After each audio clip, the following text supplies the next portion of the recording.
Welcome in to the First Seed Fantasy Podcast. We are First Seed Sports coming at you with some Week 5 insights. Fellas, how are you guys this week? Can't Doing good. complain. Can't complain. Doing good.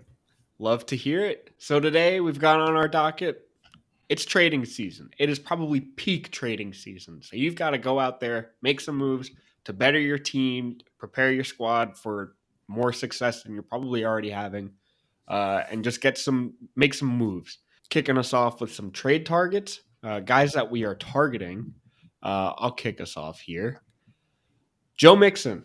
It's a little tricky in this league that I'm currently showing on screen, but because I have him on my team. But Joe Mixon for me is a huge buy, just for his usage alone. We saw. I don't know if you guys. I would hope that you guys watched the game last week, where he had like the 10 rushes at the goal line, but just couldn't get it in. And Sadly, as much as some people would see that as a negative, I see that as like, all right, this team is willing to just consistently go to this dude at the goal line, whether he's getting it or not. He's being you. He's got tons of usage. He's in an offense that can really only go up, and we saw kind of that trajectory start this past week.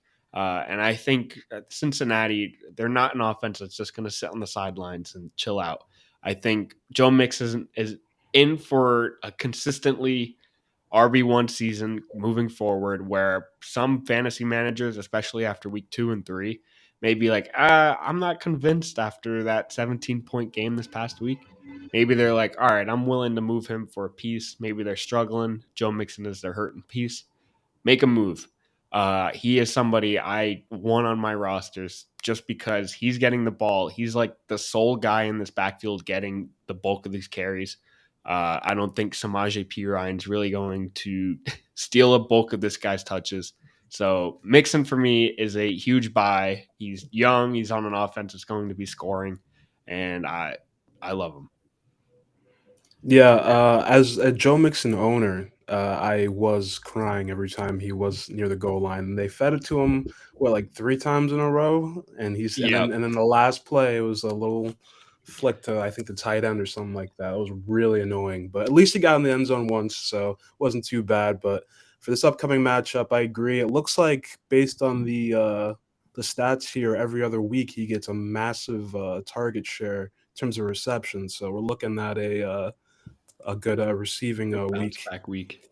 yeah, for him. And Baltimore, they're known for having a kind of questionable uh, pass defense. So maybe we can see some upside there. Maybe Joe Burrow throws the ball a lot, and then they get into the goal line, and then he gets stuffed 4 times in a row again. Who knows? But I feel confident. He's a first round guy, so it's like you kind of have to, as an owner, you kind of have to ride with him. But I wouldn't trade him or get pennies in the dollar for him by any means.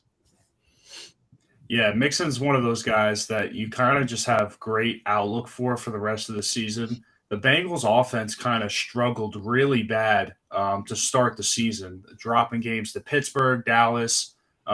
They finally beat the Jets. But yeah, I think Baltimore, this is a great matchup coming up this week. You definitely want to go out and get him before this one. I think it's going to be a huge Burrow day, huge receiver day for the Bengals.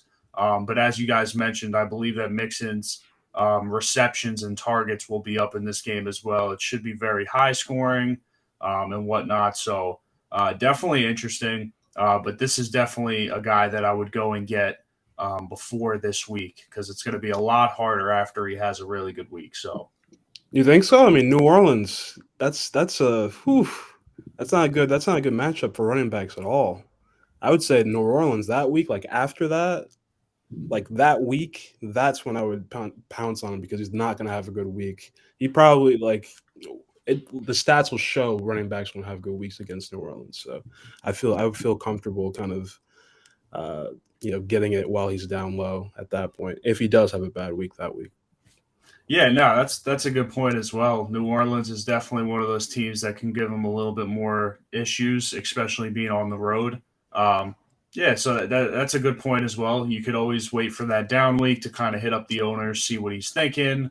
By this point, you pretty much know what your fantasy team is looking like. So Mixon right now is really just one of the more consistent RB1s. There hasn't been a lot of strong RB1 running back play lately.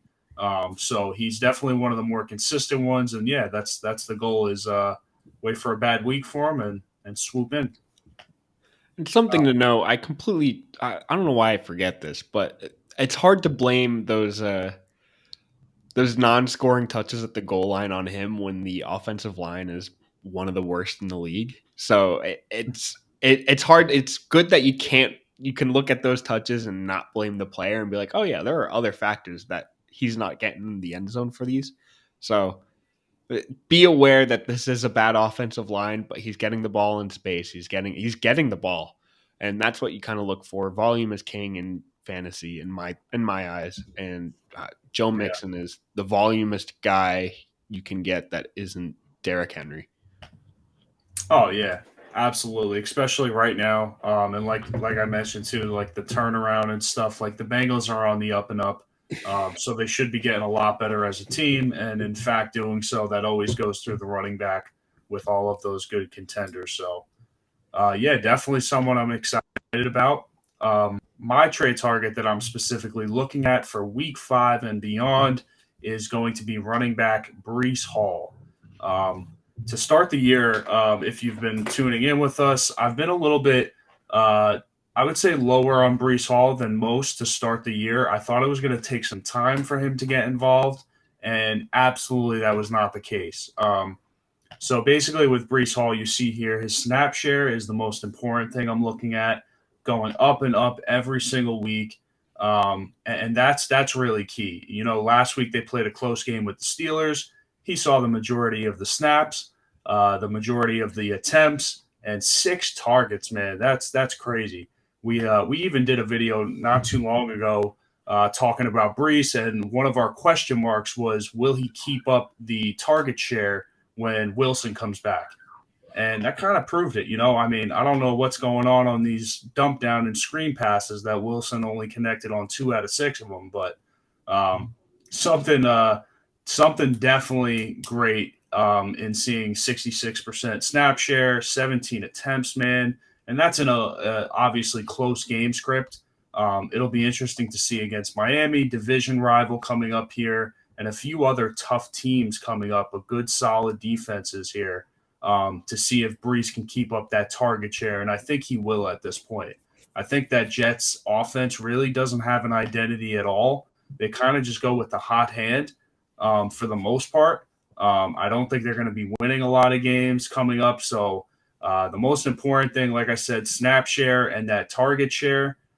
Give me all of Brees Hall Week 5 and beyond. Yeah, I agree. He was someone that when you drafted him, you weren't expecting to get that elite volume right off the gate. So I think this is the time where if you were a Brees Hall believer, this is the time where you would buy in on that. The snap share is just going to increase, I believe. Michael Carter will be kind of funneled into that receiving only, like third down role, maybe. But yeah, I think Brees Hall going into the season, this is the around the time that he was expected to kind of usurp the role as the number one RB. So I feel comfortable with that. Yeah, I think the huge thing for me was Mike said it, and I hate to be the echo chamber, but the target share for me was the biggest scare when Zach Wilson kind of jumped in. I was like, I don't know if Zach Wilson's going to target Hall, if he'll go back to Michael Carter, or if it'll just avoid these running backs altogether. But I mean, he was still tied for second on the team in targets last week, and I really don't see that changing. I think we saw it kind of a little bit with Michael Carter last year, those targets. And I think it was primarily when Zach Wilson was the quarterback that his offense does target the running backs. And if it's Brees Hall on the field, it's going to be Brees Hall getting those targets. So I think it's going to be a little tricky to trade for Brees Hall just because you're going to get anybody with him on their team are like, oh, this is a surprise RB2 I've got on my team. But in reality, like that's going to be hard to kind of pry away from their hands.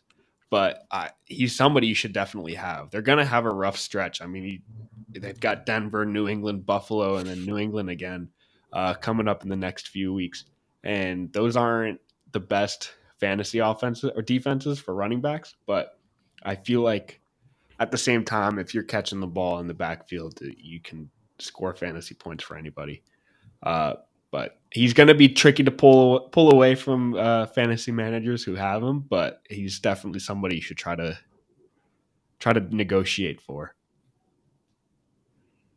And then for my pick, I'm going Jalen Waddle. I feel like I talk about this dude almost every week, but he's a guy that's in a unique circumstance right now. With Tua being out, you could tell last week Bridgewater was just funneling targets to Hill. I have here Hill had 14 targets for 10 receptions, 160 yards, while Jalen had only 5 targets for 2 receptions and 39 yards. Now, of course, Teddy was just kind of thrown into the game. It was unexpected, and when a backup QB is put in the game, the whole point is to just not mess up, and the best way to do that is just to give it to your best player as much as possible. But I think going forward, they're just going to design more plays for Tyreek Hill just because uh, he Tyreek Hill is one of those unique wide receivers where he just needs an inch of space, and you feel like you have to throw it to him just because he has the upside of taking it to the house every time. So with Jalen having the same receptions as Raheem Mostert this past week, I kind of feel like going forward until Tua comes back, he's not going to perform as a well. They have him as here as the 5th wide receiver in PPR, which going into the season you weren't expecting that, but I think you'll see a drop off until Tua comes back, and then when Tua comes back, he's wide receiver 1, plus if that's even a thing. But uh, until then, yeah, I feel uncomfortable having him there. Yeah, I love the takes too because Waddle right now is in the perfect situation to be bought by fantasy owners, and obviously, like best case scenario is you find Waddle right now on a team that kind of can't wait for Tua to come back in a week or two, which is another big question mark as well. We don't even know if Tua is coming back. There's speculation that it was so bad that he might be out for a while. That there's some heat coming down from like the NFL front office and the Players Association saying like we got to do more for concussions. So who knows what's going on there? But yeah, definitely a time to buy low. Hopefully the team you're snagging them from is in trouble right now, and that's a great way to pitch it. Is hey, you might be without 2 of the next 2 weeks. You can deal with him with Teddy Two Gloves, or you can give them to me for a discount. So I like the trade target there. Yeah, he's a guy that I would probably target if I were at a very good start in my season. If I were sitting at 3-1 or 4-0, just because these next few weeks, like yeah, he's got the Jets and the Vikings these next 2 weeks, but it's gonna be tricky. It's not gonna be the best of times, but you know that when and if Tua returns, he's gonna get. We saw 19 targets week 2, and he's only going to get that with Tua. And who knows? We saw Teddy Bridgewater manage 2 or 3 actually fantastic wide receivers a few years ago in Carolina, and maybe Teddy kind of finds himself if he's sitting pretty and gets a few weeks under his belt in this offense or a full week practicing, he can manage both Tyreek and Jalen Waddle. And I think that's perfectly a very reasonable thing that could happen. It's just I'm being prepared to kind of suffer a little bit if I have Waddle. But I agree. I do want him on my rosters. This mid to late season for Waddle is going to be incredible. We saw last year. He's just a target machine. And I love it. I love this man, and I just want him to score all the touchdowns to see that celebration. This might be like I'm going to put my fake analyst hat on real quick, but who's the cornerback for the Jets? That's like he's a rookie. Sauce. Sauce. Yeah, so I think they might have him on Tyreek, for a good portion of that game. which will lead to. I mean, it's Tyreek Hill and it's a rookie he's going against, so maybe Tyreek Hill just welcomes him into the NFL the right way. But if Sauce is good and he is able to hold Tyreek down, maybe it is an upside week for Jalen Waddle. So I think because like this, I'm talking specifically for this week because he had that output. Now is probably your best chance to pull a trigger on him if you can pull a deal with him. Absolutely, yeah. And so we're saying buy Waddle, buy Brees Hall, buy Joe Mixon, and then just two other names that we can kind of skim through. I'm saying buy Gabe Davis. I think he's going to be healthy. He's going to be a fantastic wide receiver too in this Bills offense. And then Terry McLaurin. Now that Mike mentioned this before we recorded, with Jahan Dotson being out, that this just kind of opens up a lot more targets to be going Terry's way. And yes, Curtis Samuel is going to be much more involved. He's love Curtis Samuel. He is the OG Debo, but Terry McLaurin is going to have a better path to more targets in this offense with Dotson looking to be sidelined for a few weeks. Absolutely. Another great 2 targets there. Yes. So buy, make moves, improve your team. Just do whatever you can. Stay in the win. Keep adding to the win column, and you can do that by making moves. Your fantasy season is won in these upcoming weeks, pretty much. Before we go, again, shout out to Underdog. 100 deposit match if you use our code. First seed.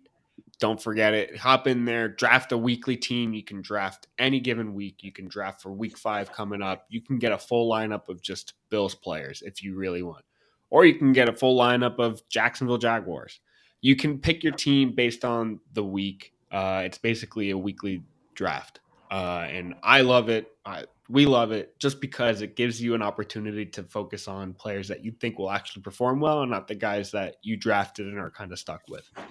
So give it a shot. Use code First Seed. You deposit up to $100. You get a full deposit match, and that's with our code. Give it a shot. Enjoy it. Have fun. It's fantastic. Win some money. Follow us on socials at First Seed Fantasy on Instagram, at First Seed Sports on Twitter, and then we've got our own socials. If you're watching on YouTube, down right below us, and they'll be in the descriptions if you're watching or listening. So, fellas, have a great week. Hopefully, we all win, unless I'm facing either of you. But I don't think I am, unless Dante and I are strangely matching up in Dynasty. I think I'm facing Mike in Dynasty actually. Oh, so I got to put my worst players up. I got to put my worst players up. Hey, my 1 and 3 team's coming. We're taking. Hey, I'm the same way. I'm same here, man. We're taking. Two tankers face each other, fighting for that first overall pick. Yes, sir. All right, Yes, fellas. sir. Great chatting with you, and everybody watching, tuning in. Thank you, and hope you win your week.